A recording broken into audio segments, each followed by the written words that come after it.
казах, окей, that's it. Еми, тази катедрала е много хубава. Ще посетя, защото са като някакви диви животни.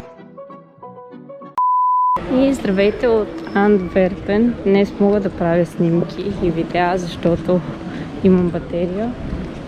Не към момента. Това, което мога да кажа е, че тази катедрала много напомня на катедралата в Милано, между другото. Но Антверпен на български. На английски се казва Antwerp. Както и да е, това е град в Белгия, но е на границата между Белгия и Нидерландия, но все пак в Белгия. Това, което мога да кажа е, че архитектурата е много интересна, впечатляваща. Друго нещо, което искам да споделя е, че една от причините да остана тук беше, че тук е много, много по-евтино, отколкото в Нидерландия. А пък има влакове. И влаковете в Белгия са супер affordable, как се казва, достъпни от към ценова гледна точка. В смисъл, от единия край на Белгия до другия платих 7 евро. От Люксембург до този град, който бях вчера, платих 9 евро. Което е нищо. Но аз съм по 26 годишна възраст, така че имам отстъпки, не знам иначе как са билетите. Както и не знам как са билетите до Амстердам, но утре ще разбера. Предполагам, че не са супер скъпи. Ето тук има нещо интересно, до което ще отида след малко. Защото първо искам да видя катедралата. Името на тази прекрасна сграда е Света Богородица. Още през 9 век на мястото е съществувал малък параклис. Строителството на катедралата започва през 1352 година. След пожар през 1533 година обаче, нейното довършване е отложено. Затова едната от двете кули на челната фасада е по-ниска. Тя остава незавършена. С 1999 година сградата е включена в списъка на световното наследство на ЮНЕСКО. Хубаво е да се посети отвътре, тъй като там могат да се видят творби на Рубенс. Споменавайки Рубенс, ще ви покажа тази статуя, която казва приключенията на момчето и кучето му. Произлиза от аниме през 70-те години на миналия век. Кулминационната сцена проследява Нело, който е обвинен погрешно, че е причинил пожар в селото си. Отива в катедралата Антверпен, за да види издигането на кръста и слизането от кръста на своя идол Рубенс. Той обаче бил без пари и не можел да види произведението. На бъдни вечер момчето и кучето му останали в катедралата, понеже вратите й били отворени.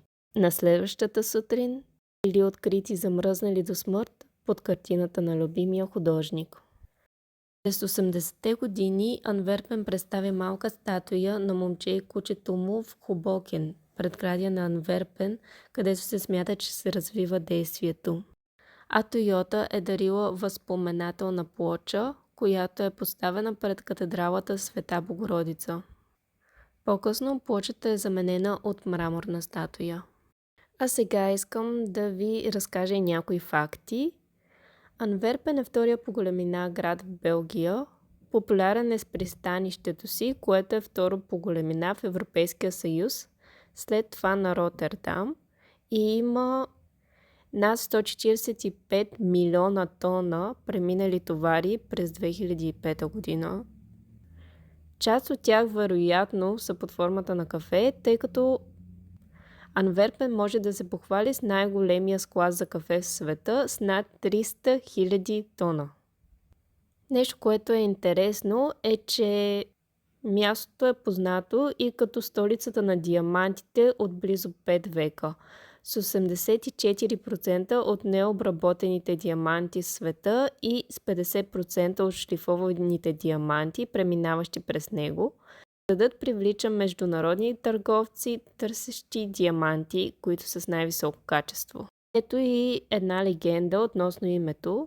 Гласно нея, то е свързано с митичен великан на име Дроун Антигон, живял на брега на река Схелде, някои я наричат и Шелда. Той събирал такса от пресичащите реката, а на отказващите да платят, отсичал едната ръка и я хвърлял във водата. В крайна сметка, великана бил убит от младия герой Силви Рабон, който отсякал ръката на великана и я хвърлил в реката. Там и името на града идва от нидерландското Ханд Верпен, което значи хвърляне на ръка.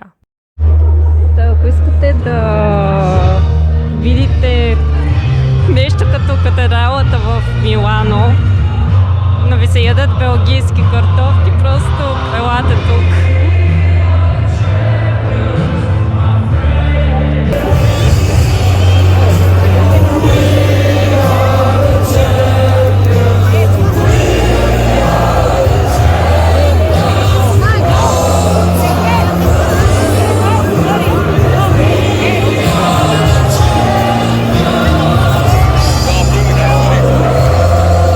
И само искам да вметна, че в нормални делнични дни хората едва ли се събират по улиците да пеят и няма такива големи тълпи, но когато аз пристигнах, имаше някакво футболно събитие. Но е готино в смисъл, че са такива големи футболни фенове и че се наслажава толкова много на процеса, не на резултата. Примерно в Полша изобщо ми харесват хората, които играят в футбол, защото са като някакви диви животни. Така останах на площада много повече, отколкото си представя. И едва си тръгнах.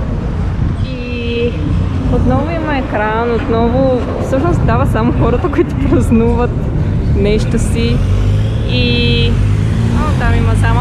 Всъщност това, което е по-странното на това пътуване тук, е, че си нямам никаква идея какво трябва да се посети. Видях тази катедрала, когато идвах към хотела и си казах, тази катедрала е много хубава, ще посетя. По принцип,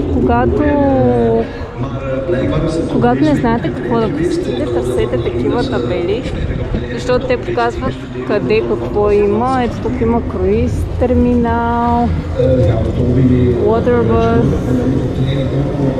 т.е. воден автобус. Това е екрана с коментаторите и всичко. Много готино. Но това, което трябва да направя, купя някаква храна, че не съм яла нищо за вечеря. Всъщност ядох само за закуска, така че трябва да хапна нещо за вечеря. За бирата, тъй като съм била в Швеция и в Швеция цените са просто до небето, както е всеизвестно. Бирата там е 73 шведски крони, което е някъде към 40 злоти, което е може би към 20 на лева, ако сметките ми са правилни. И това е най-евтината бира. Но навсякъде цените са близки. И става въпрос за бирата в бар, не за бирата в магазин. А тук бирата е 2 евро и 70 евроцента в бар на пъпа на центъра. Така, този мост е подвижен и всъщност допреди малко беше вдигнат и всички стояхме и чакахме да се спусне, за да можем да минем по пътя. Като цяло ми прави впечатление, че хората тук са доста физически активни, както и в Варшава. Това е Елген ван Микхем, който да пише на английски какъв е. Тук навсякъде има велолей, знаци за колездачите, също така, примерно еди колко си време, докато стигнете до еди коя си забележителност. И е доста готино. Ще да бъде добре, ако такива имаше и за пешеходците. Но така. Интересно, че сега виждам табела, която е за влизане в града. Така, това е Red Star Line, което може би знаете, може би както аз не знам, така и вие не знаете. компания, която е основана през 1871 година и е свързана с кораби. Минава през Белгия. Всъщност градовете са Антверпен, също така Ливърпул, Саундхемптън в Великобритания, Ню Йорк Сити и Филаделфия. Един човек просто е изключил готина музика. Един човек е изключил споразумение с белгийското правителство и всъщност Red Star Line е започнала като компания, която е била за превоз на съобщения по почтата, които са се изпращали чрез тези кораби. Така че това е интересно място, но аз нямам време да го видя. А пък и то мисля, че е затворено. То явно и в този град всичко затваря супер рано. И всъщност това е така наречената къща на пристанището. Малко по-напред реката, тя в момента не се вижда. Няма да ходя до тази събележителност, защото тя е единствената в този район. И тъй като има още неща, които не съм видяла от самия град, ще се връщам, за да успея да ги видя. Ще ви разкажа и няколко неща за историята. Археологически разкопки в самия център на днешния град разкриват парчета керамика и стъкло, датиращи между средата на 2 и края на 3 век. Първото споменаване на Антверпен в писмен източник е от 4 век. В края на 15 век значението на Антверпен започва бързо да нараства. Голяма част от търговията се премества в Антверпен. През следващите десетилетия Антверпен преживява своя златен век и се превръща в най-богатия град в Европа. През първата половина на 16 век възходът е свързан с великите географски открития и нарастването на пресокеанската търговия. Описано е, че през него минават стотици кораби всеки ден и седмично влизат 2000 коли с стоки. Златният век на Антверпен приключва през август 1566 година, когато в града, както и в много други части на Нидерландия, започват политически безредици. През 1572 година търговските връзки на Антверпен с Испания са прекъснати и града навлиза в продължителен период на упадък. Към края на 18 век Антверпен достига до най-големия си упадък, като населението му е 2 пъти по-малко, отколкото през Златния век.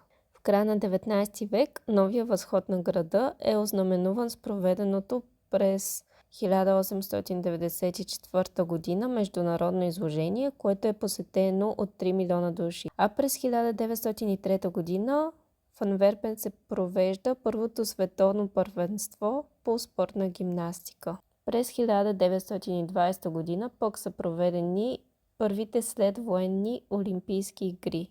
По време на Втората световна война германците правят опити да разрушат Антверпенското пристанище, за да попречат на съюзническото снабдяване, като към града са изстреляни ракети Райнботе, Фал-1 и Фал-2. Антверпен е ударен от повече ракети Фал-2, отколкото всички останали цели през Втората световна война, взети заедно.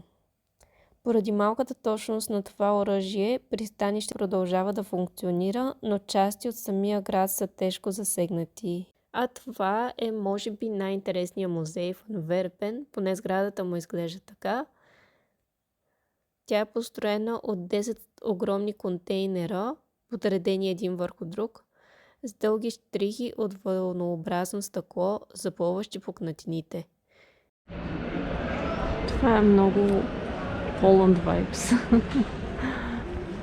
В смисъл, това ако не е църква, не знам, малко би било странно за мен човек да се сложи статуя, която е свързана с религия на прозореца.